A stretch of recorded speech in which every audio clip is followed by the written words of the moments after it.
Matthew chapter 7, verse 13.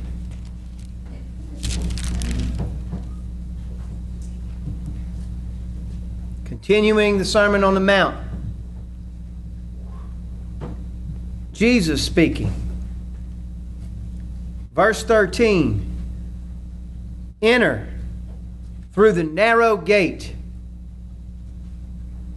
For the gate is wide, and the way is broad that leads to destruction. There are many who enter through it. The gate is small, and the way is narrow that leads to life, and few there are that find it. Sermon on the Mount started in chapter 5, and now it comes to a great crescendo right here. It comes to a great climax right here. These two verses are the apex, or the summit, the top of the mountain of the Sermon on the Mount. And the rest of the sermon, which lasts to the end of chapter 7, is just an expansion on the bombshell that Jesus drops on us in these two verses. And we're going to see that these two verses are indeed a bombshell for all human beings. This is a provocative statement made by the Lord. In our day, this statement is viewed as intolerant of other people's religions and other people's faiths. In our day, this is viewed as a statement that is way too absolute.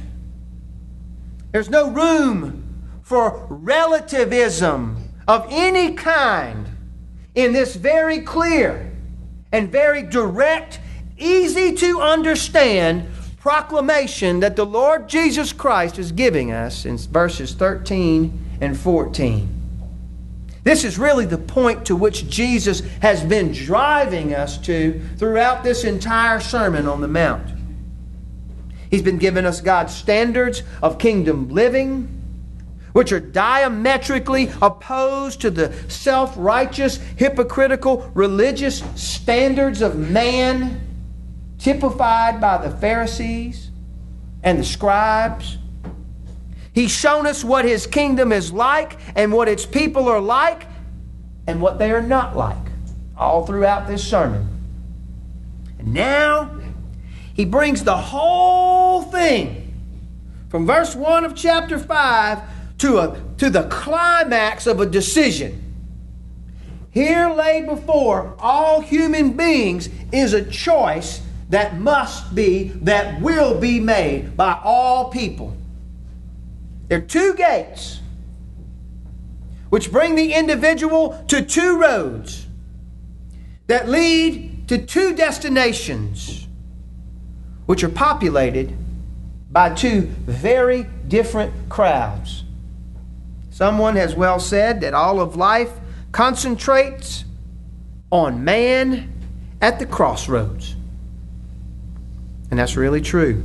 From the time we're old enough to start making independent decisions for ourselves, life becomes a matter of constant decision making.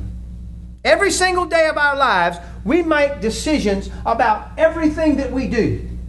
What time we're going to get up, what time we're going to eat, where we're going to go, what are we going to do today. Life is constantly a matter of decisions. Through life, we're coming to crossroads, and we're always deciding, which way am I going to go? What am I going to do? Which road am I going to take? But ultimately, and absolutely inevitably, for every person, there is a final choice that you must make. A choice that not only determines time, but a choice that determines your eternal destiny. That choice is the one to which Jesus Christ is speaking in these two verses, verses 13 and 14. The ultimate choice. And because of that, there is one thing for absolute sure that you cannot do with this Sermon on the Mount. You cannot just stand back and admire the Sermon on the Mount and say, oh, what flowery words. Oh, what great poetry. Oh, what great religious teaching. Jesus is not interested in getting your bouquets for the ethics that He teaches here in the Sermon on the Mount. Jesus is not interested in folks who just want to admire the virtues of the wonderful ethics. Blessed are the merciful. Blessed are the peacemakers.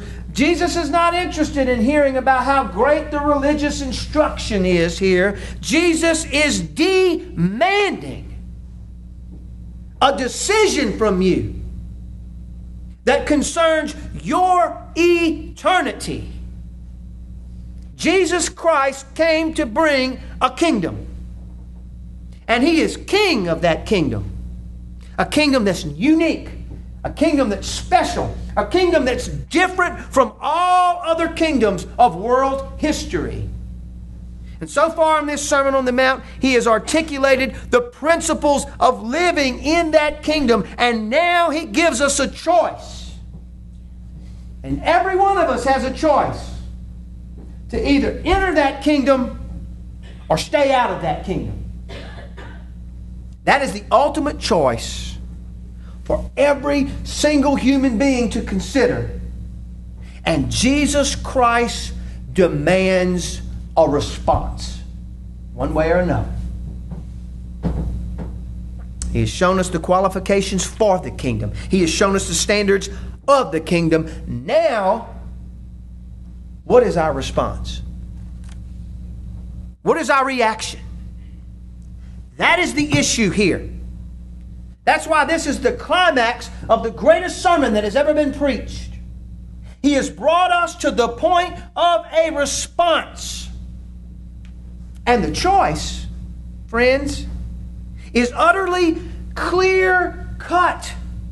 There are only two choices available here. The narrow gate and the narrow way, or the wide gate and the wide way. That is it. There are no other alternatives. Absolutely none. Now, many people, especially in our day, might say, well, how in the world could Jesus make such a clear-cut issue about religion when there's so many different religions in this world that people follow? And what Jesus makes so crystal clear in this text is that essentially there are not so many different religions in this world. There is only the true and the false. That's it. There's only the right and the wrong. That's it. The choice is between the one and the many. The one right way and the many wrong ways. The one true way and the many false ways. There are not many roads to heaven. There is only one road that leads to heaven. There are not many good religions. There is only one.